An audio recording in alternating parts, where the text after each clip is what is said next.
Fala, Dev. Como eu já tinha dito, então, ao longo do curso, a gente acabou se aprofundando um pouquinho mais em matemática, porque ela acaba nos ajudando, de certa forma, a pensar de uma forma um pouco mais procedural, a gente consegue pensar um pouco mais de passo a passo, e com isso acaba ficando mais fácil da gente montar os nossos algoritmos para resolver problemas.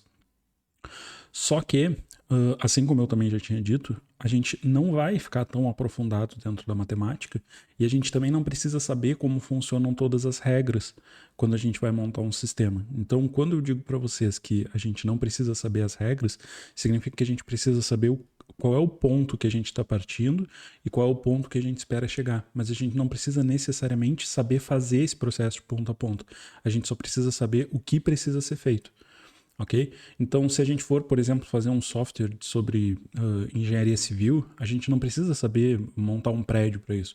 A gente precisa ter conversado com o engenheiro, ele ter explicado para a gente esse passo a passo. A gente tem que saber extrair esse passo a passo dele através de técnicas de análise. A gente vai puxar isso para dentro do sistema e vai ensinar o sistema a fazer isso da mesma forma que o engenheiro ensinou para a gente, ok? Então, aqui, no caso da matemática, vai ser exatamente a mesma coisa. Então, hoje eu separei um momento para a gente separar para que a gente consiga conversar sobre uma biblioteca específica que trata todas as regras de matemática. Então, todas aquelas coisas que a gente viu sobre potência fazendo de forma repetitiva, poderia ser raiz quadrada, bhaskara, seja o que for relacionado à matemática, seno, cosseno, tangente, todas aquelas regras que a gente, na verdade, nem lembra como é que funciona, a gente conseguiria resolver usando essa biblioteca.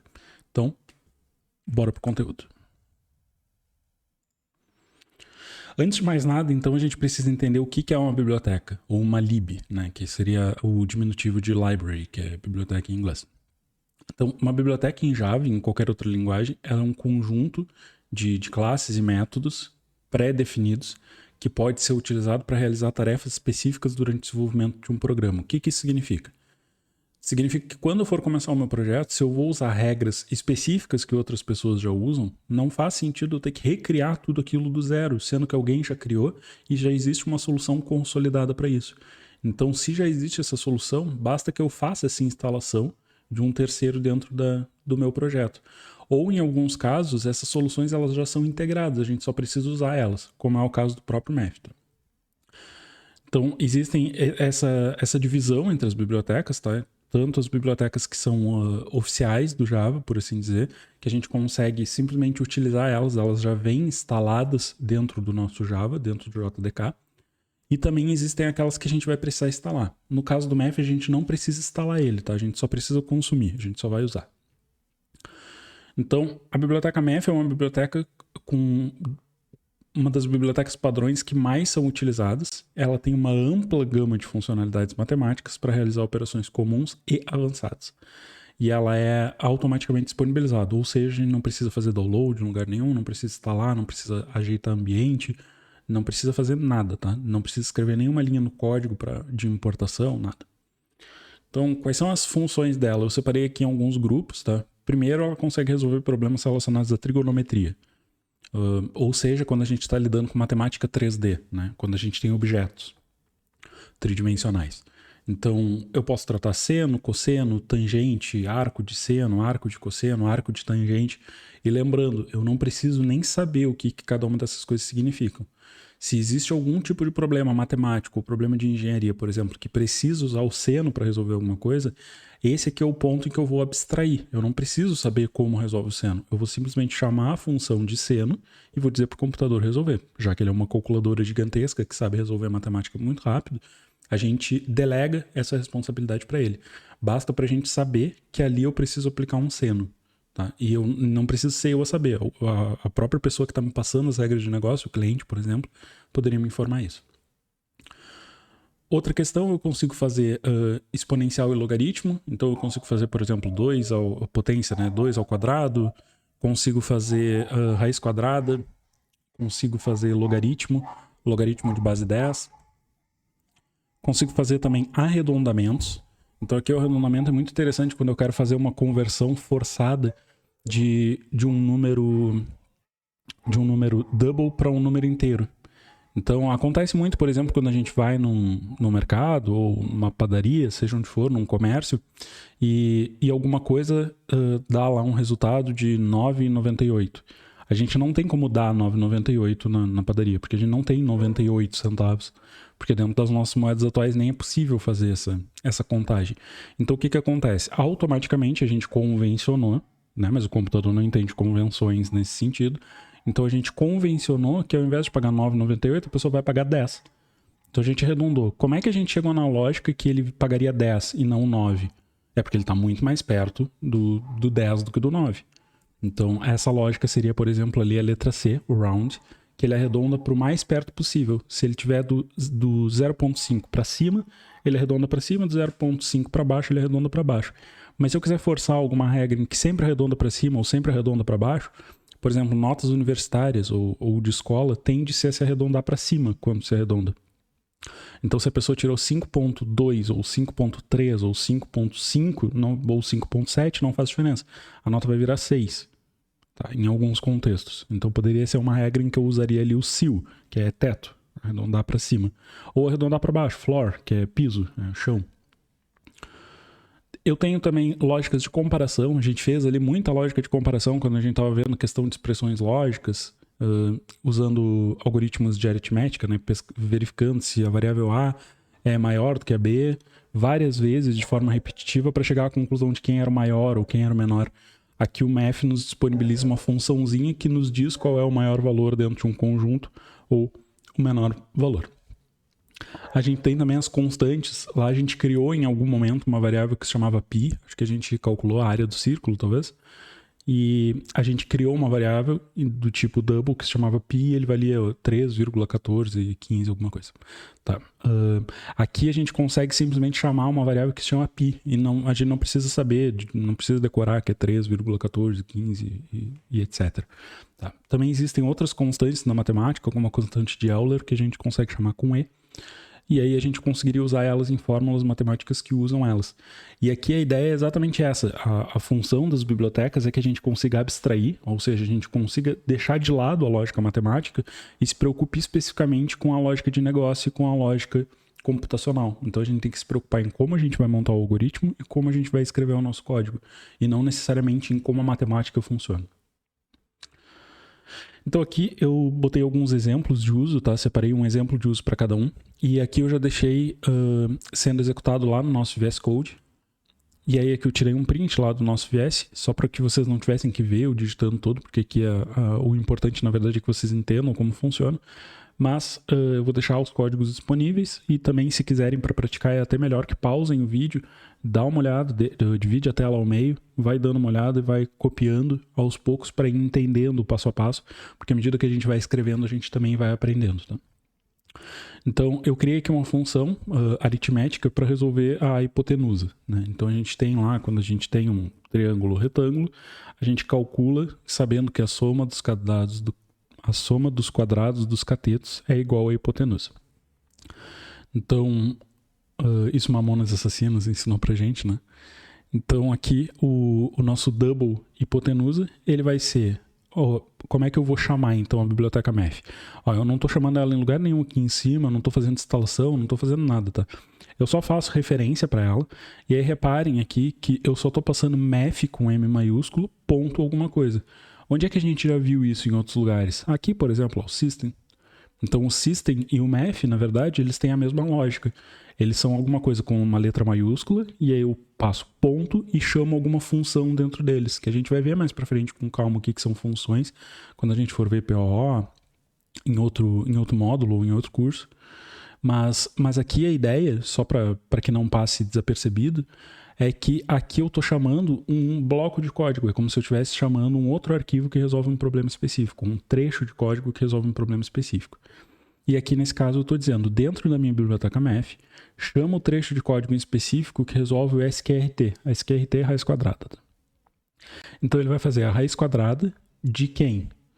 Da soma dos quadrados dos catetos. Então eu vou somar o quadrado. Como é que eu calculo uma coisa ao quadrado? Fazendo a potência, pou, de um número, que aqui é o side A, o lado A do retângulo, né? O cateto A, elevado na 2, mais o lado B elevado na 2. A gente tinha feito lá um exemplo de 64 elevado na 3, eu acho que era, Como é que a gente resolveria isso com a biblioteca math? Usando só esse trechinho aqui. math.poll, aí entre parênteses aqui a gente colocaria o 64,3. E aí ele já chegaria naquele mesmo resultado que a gente, sem precisar fazer multiplicação repetitiva nem nada do gênero. Tá? Então a gente abstrai. Isso aqui se chama programação imperativa. Eu simplesmente digo o que eu quero, eu quero a potência. Como é que funciona? Eu não sei. Não me interessa como é que ele vai fazer para resolver. Mas eu quero a potência. É imperativo, eu mando. Outros exemplos de aplicação aqui, então. Separei exponencial e logaritmo. Aqui eu separei 2 exemplinhos. E aqui eu até comentei, antes a gente tinha resolvido aquele mesmo problema, esse mesmo que eu acabei de citar. A gente teria que informar um número de base e um número de expoente. E aí, para a gente resolver, a gente só mandaria aqui printar, por exemplo, o resultado da potência entre o número da base elevado ao expoente. Então, por exemplo, 64 elevado na 3, aqui a gente chegaria no resultado. Só que aqui, só com essas 3 linhas, eu já estou fazendo de uma forma muito mais dinâmica, porque eu estou perguntando para o usuário a informação da base, eu não lembro se lá a gente perguntava ou se era fixo, mas eu estou perguntando a informação do usuário, eu estou perguntando para ele o expoente também, e aí eu já estou mostrando para ele o resultado disso em uma única linha. Eu não tenho um while, eu não tenho nada aqui, tá? De forma explícita. Eu só estou mandando ele resolver. E aqui também eu deixei um outro exemplinho só de utilização de logaritmos dentro da computação, que com logaritmo, com log 10, o logaritmo na base 10, a gente consegue verificar quantos dígitos um número tem. Então antes também, se eu não me engano, a gente tinha feito com o while, que ia dividindo por 10 até ele ser menor do que 0. Né? Aqui eu poderia simplesmente passar assim, math.log10 daquele número. Então isso aqui vai me retornar um número double, que aí esse número double, ele vai ser esse aqui, por exemplo, ele me retornaria, na verdade, 2.079 alguma coisa. Então, ele sempre vai retornar a quantidade de dígitos que o número tem. O primeiro dígito aqui que eu informei foi... eu passei os 2 números aqui do resultado, né? Então, eu passei aqui o número de base e o número de expoente. O número de base era 120. E aí eu estou perguntando para ele, quantos dígitos tem 120? Ele sempre vai retornar um número que é um número a menos do que o número que de fato a gente quer. Então ele vai retornar 2.079 alguma coisa. Então, o que vem depois do ponto pra gente é insignificante, tá? Isso aqui é por causa de uma questão de base matemática. Mas pra gente a única coisa que vale é o número inteiro. Então a gente poderia até juntar aqui aquele rounded que a gente tinha visto lá. Na verdade não seria nem o rounded, a gente sempre vai arredondar ele.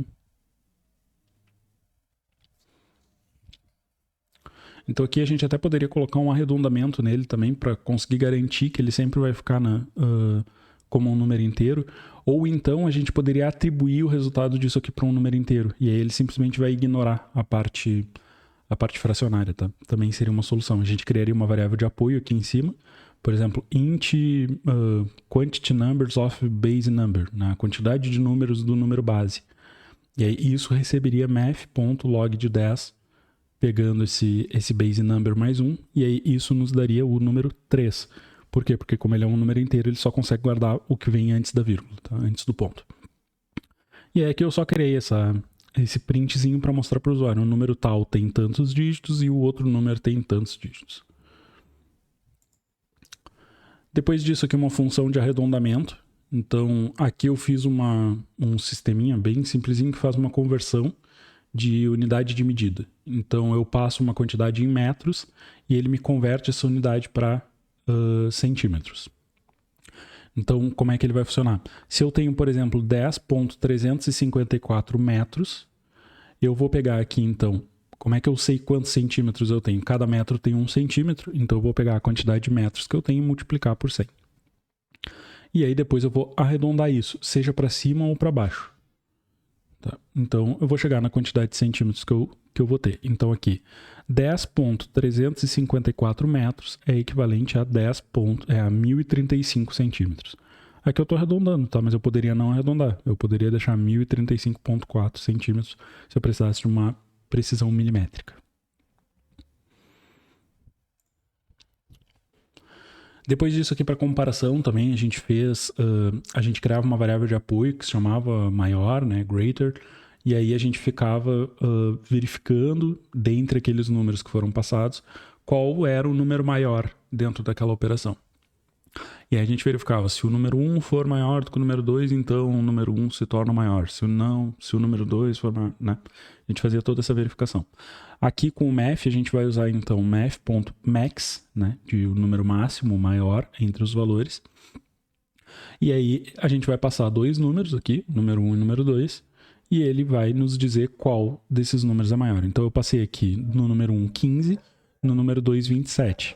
E aí eu chamei aqui esse inteiro, guardando qual é o meu maior valor, para guardar o resultado do número maior.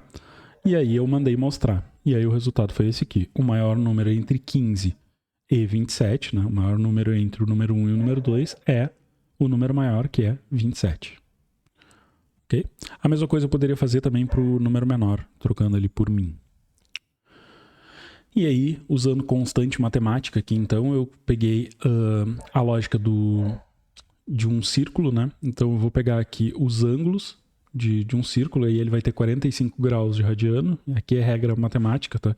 Mas aqui, mais uma vez, eu preciso entender o que isso significa, saber que o seno de radiano é tanto. Não preciso. Eu não preciso... eu só preciso conseguir de alguma forma validar se isso está certo. Inclusive eu posso fazer isso usando uma ferramenta terceira ou até consultando uma calculadora, ou em um caso mais específico eu poderia verificar com o meu próprio cliente que entende da regra de negócio. Mas aqui basicamente eu estou passando ali os dados que eu preciso. Então eu estou usando aqui o math.pi. Quando a gente está usando constantes, ou seja, valores que nunca vão mudar. O π, por exemplo, vai ser sempre o mesmo valor, ele nunca muda. Então isso significa que ele é uma constante, é um valor que ele não é variável, ele não varia ao longo do projeto, nem ao longo do tempo. Quando isso acontece, por convenção em programação, a gente sempre vai usar todas as letras maiúsculas. Então aqui a gente vai usar π, tudo maiúsculo. E aqui eu estou dividindo por 4, para pegar os 4 quadrantes do radiano, para pegar de 45 graus. E aí eu tô verificando qual é o seno disso. Eu duvido que algum de vocês, a menos que alguém recém tenha saído do ensino médio ou de algum curso de matemática, uma engenharia, lembre como calcula, por exemplo, um seno hoje em dia, porque não é o tipo de coisa que a gente usa casualmente, né? Eu, por exemplo, não sei calcular um seno de cabeça. Então, mas a gente consegue vir aqui de forma imperativa e diz, calcula o seno desse cara aqui, dos ângulos do radiano, que eu passei aqui em cima. E aí depois eu mando só mostrar o seno desse cara aqui de cima, né, que é o resultado daquele ali, que ele me diz que é 0,785398, né, com uma quantidade absurda de precisão aqui, em radianos e o resultado do nosso seno. Certo? Além dessa biblioteca, existem várias outras bibliotecas que podem nos ajudar em muitas outras coisas. Existem muitas delas que já vêm com o próprio sistema, como é o caso ali do que a gente viu relacionado ao System. Também existem outras como o I/O, o Stream, que a gente consegue pegar dados também do usuário de uma forma um pouco diferente, que vocês podem ver por aí pesquisando tutoriais na internet. Mas o importante aqui é que a gente consiga entender esses dois pontos muito importantes que são, primeiro, existem bibliotecas que conseguem resolver problemas padrão de forma padrão. Então a gente não precisa reinventar a roda cada vez que a gente for criar alguma solução. A gente pode fazer essa instalação ou simplesmente utilização de sistemas que já existem para resolver o nosso sistema. E o segundo ponto é a gente conseguir entender também como é que funciona a lógica imperativa, que é o momento em que eu digo para o sistema fazer alguma coisa e eu não necessariamente montei o algoritmo para que isso funcione. Então eu digo para ele me resolver um problema, eu sei qual é o problema, eu sei qual é a solução que eu espero como resposta. Então eu ordeno que ele faça, né? Eu ajo de forma imperativa, eu mando que ele faça alguma coisa, ele faz e me retorna um resultado. E isso é um conceito um pouco diferente do que a gente estava acostumado a ver até então, porque até então a gente fazia tudo em caráter descritivo. Então, no caso, por exemplo, a gente ia lá, montava um while e ia verificando, ia passando lá dentro, multiplicando o expoente pela base, por exemplo, várias vezes. O expoente por ele mesmo, a quantidade de vezes da base, né? Por exemplo, para fazer a nossa potência. Agora, a gente não está fazendo isso, a gente está dizendo resolve a potência. E é ele que está se virando lá do outro lado com as regras para saber como é que uma potência é resolvida. Então, esses dois pontos eles são bem importantes nessa aula para que a gente saia daqui com isso muito bem definido na nossa cabeça e eu espero vocês na próxima aula.